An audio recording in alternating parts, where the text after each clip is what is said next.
Gue percaya pribadi, dengan munculnya AI dan berkembangnya teknologi AI ini, bakal banyak banget pekerjaan yang hilang. Dan pekerjaan yang kalian pikir dulunya itu nggak mungkin tergantikan, gue bakal buktiin bahwa itu bisa digantikan. Contohnya apa aja ya? Yang paling simpel kita bisa lihat, bahkan scriptwriter, penulis puisi, ya bahkan desainer logo, akuntan pun menurut gue bakal hilang dalam mungkin 5-10 tahun ke depan. I try to convince people to slow down AI, to regulate AI.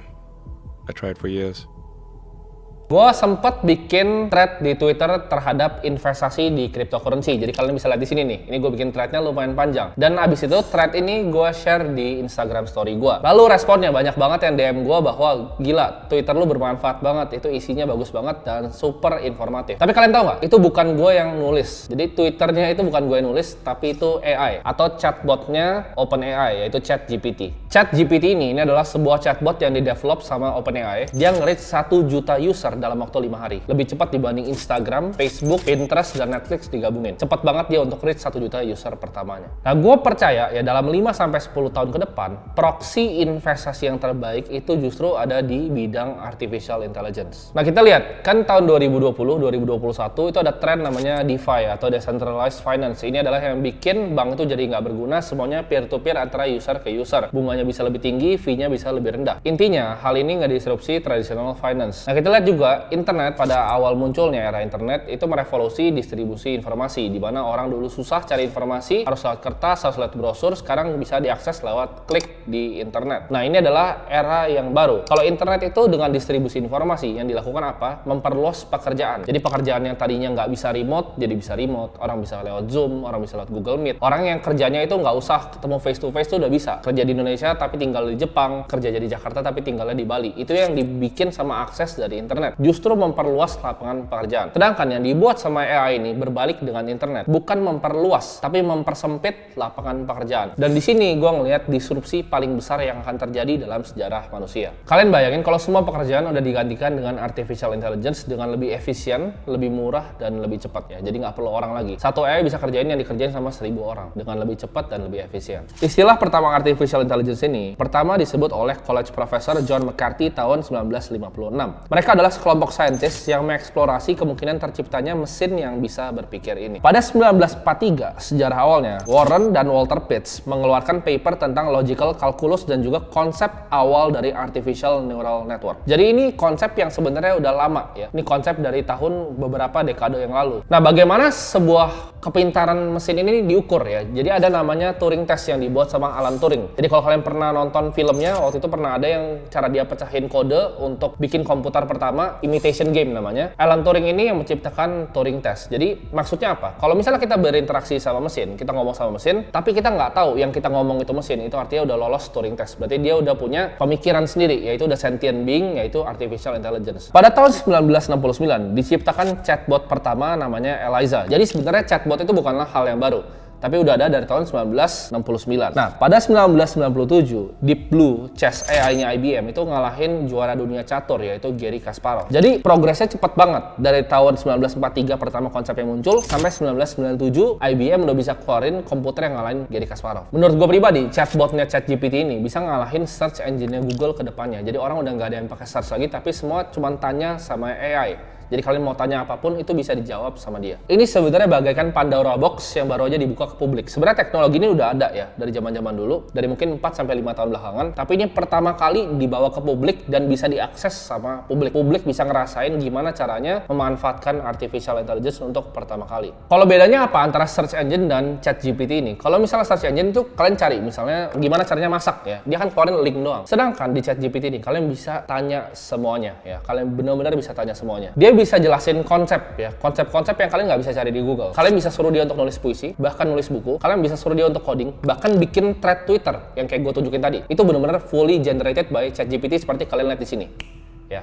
Jadi itu bukan gue yang tulis, tapi ditulis sama robot. Tapi kalian sendiri bahkan nggak bisa bedain, kalian kira gue yang tulis, padahal bukan. Limitasinya adalah seberapa pintar kita bisa nanya dia. Gue bahkan coba untuk bikin portofolio kripto. Gue nggak bikin, tapi gue tanya dia gimana cara bikinnya, risk adjusted return yang baik dari beberapa koin, kayak misalnya Bitcoin, Ethereum, ya, Polygon, dan juga ApeCoin. Gue tanya dia, dan dia jawab seperti ini. Ya. Jadi dia bahkan bisa bikinin portofolio kripto gue tanpa gue harus mikir. Dan ini banyak banget yang mau explore ngelakuin hal-hal, ada yang suruh nulis buku. Kalian bisa tulis style script. Nah, kalian bayangin ini baru chat doang. Gimana nantinya perkembangannya kalau misalnya lebih maju lagi. Jadi teknologi itu berkembang sangat pesat karena namanya Moore's Law, di mana ini adalah hukum dalam industri mikroprosesor yang menjelaskan tingkat pertumbuhan eksponensial kecepatan mikroprosesor. Maksudnya apa? Kita lihat misalnya HP ya. Kita lihat HP satu dekade lalu, mungkin baru keluar ya, BlackBerry ya kan. Sebelumnya bahkan Nokia yang kita cuma bisa main ular. Sekarang kita bisa main Mobile Legends di iPhone. Gak terlalu jauh, tahun 2013-2014 itu baru keluar iPhone berapa? Ya, sekarang udah iPhone misalnya 13, 14, ntar 15, 16, 17. Kalian bisa bayangin gak sih, seberapa jauh dalam satu dekade itu transformasi teknologi. Nah menurut gua, AI sekarang itu masih kayak Nokia zaman dulu. Jadi mungkin aplikasinya belum banyak dan belum banyak yang ngerti cara pakainya. Tapi nanti 10 tahun lagi, misalnya ChatGPT ini udah versi yang ke-100, itu pasti udah sampai titik di mana itu super intelligence. Jadi pintar banget. Kalian bisa tanya apapun. Bahkan kalian mungkin bisa tanya gimana caranya bikin bisnis ya. Dia langsung jabarin semua. Kalian tuh bahkan bisa bikin landing page ya. Kalian bikin copywriting. Semua bisa pakai AI ini. Menurut gua ya, kalau sekarang kita punya limitasi ya. Limitasi untuk berinteraksi dengan AI ini. Dengan apa? Dengan kecepatan kita mengetik dan kecepatan kita mungkin berbicara. Kalau dia punya speech recognition. Tapi kedepannya yang gua lihat adalah gimana caranya langsung disambungin sama otak kita. Yaitu yang sedang dikerjakan oleh Elon Musk ya di Neuralink ya. Jadi gimana caranya nge-bridge. Karena kalau kita cuma ngomong atau kita cuma ngetik, itu bagaikan sedotan yang kecil. Sedangkan kalau kita bisa tuangin isi pikiran kita, itu kayak highway informasi. Nah, itu yang sedang diciptakan oleh Neuralink. Menurut gua sekarang, edukasi tradisional ya, sekolah, kuliah itu udah rusak semuanya. Ya, menurut gua itu udah nggak berguna sama sekali. Di titik di mana ChatGPT ini keluar, sekolah itu udah nggak ada gunanya lagi. Kenapa sebenarnya? Karena sekolah itu justru ngetes kita untuk menghafal, bukan critical thinking. Jadi sekolah di Indonesia itu nggak ngajarin kita tentang mikir secara kritis, tapi disuruhnya ngafal. Jadi ini sejarahnya kenapa dan lain-lain. Itu kalian tinggal tanya semuanya. Jadi ChatGPT ini dipakai sama semua anak-anak di dunia untuk nyontek. Lu mau isiin data, Excel, Sheets, lu mau isi esai, suruh tulis apapun dia bisa tulis. Jadi sekarang udah nggak ada gunanya. PR kalian tinggal pakai ChatGPT pasti langsung beres. Cobain aja sendiri. Kalian disuruh tulis misalnya esai tentang ini, kalian suruh dia tulis esainya, langsung jadi kalian copy paste langsung kasih ke guru kalian. Jadi ini ngerusak sistem edukasi tradisional menurut gua. Nah menurut gua ya,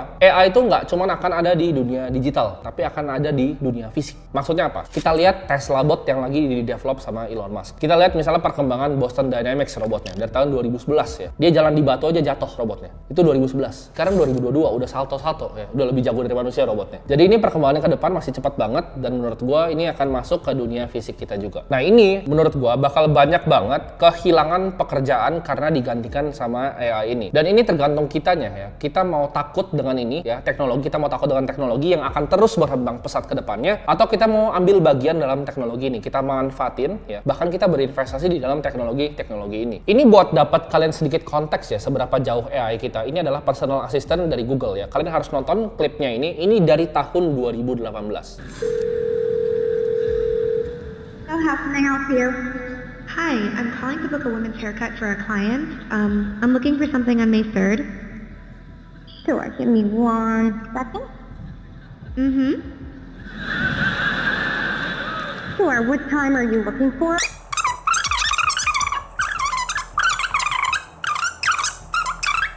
Okay, perfect. So I will see Lisa at 10 o'clock on May 3rd.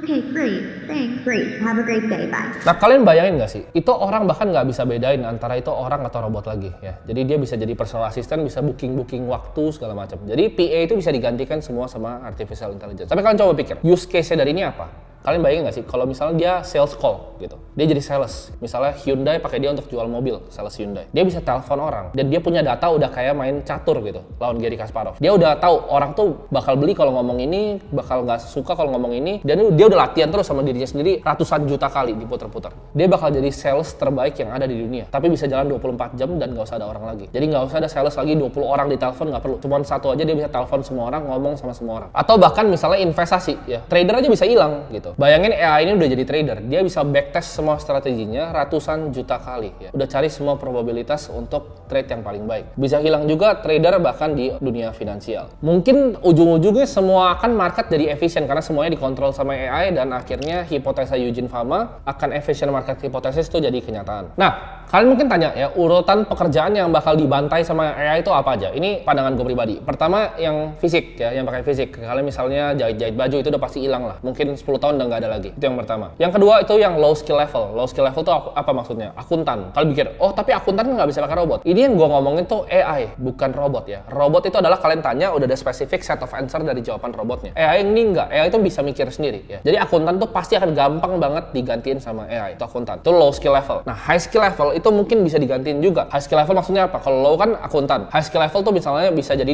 direktur keuangan. Itu mungkin bisa digantiin sama AI. Dan yang terakhir ya, kreatif. Nah, orang mikirnya berurutnya 4 gini. Dari fisik, ya low skill, high skill, baru kreatif. Malah kebalik menurut gua. Dimana kreatif ini bisa jadi yang pertama justru digantiin. Kalian desain logo udah bisa ya. Ini gua akan kasih contoh ya. Bahkan influencer bisa digantiin. Ini di sini ada namanya, ada website ya. This person does not exist. Kalian lihat di sini. Ini menurut kalian orang beneran atau enggak? Ini orangnya nggak ada dan nggak pernah hidup. Jadi ini orangnya di-generate randomly sama AI. Nah, kalian tahu kan konsep misalnya kalian dulu pas SD ya. Kalau kalian animator kalian pasti ngerti. Buku nih kalian bikin stickman gambar terus kalian beginin. Dia akan gerak gambarnya. Sama. Kalau dia bisa generate satu gambar, dia bisa generate video. Dia bisa bahkan bikin video persona orang yang mirip nanti ke depannya. Possibility-nya itu endless. Bahkan influencer, bahkan news anchor berita bisa digantiin. Semua itu bisa digantiin. Dampaknya apa? Implikasinya terhadap sistem ekonomi kita sekarang. Menurut gua, ini akan terjadi kapitalisme yang sama ya. Yang kaya, makin miskin. Tapi ini akan gapnya makin jauh ke level distopia. Dimana yang di bawah ini pekerjaannya hilang semua ya. Jadi super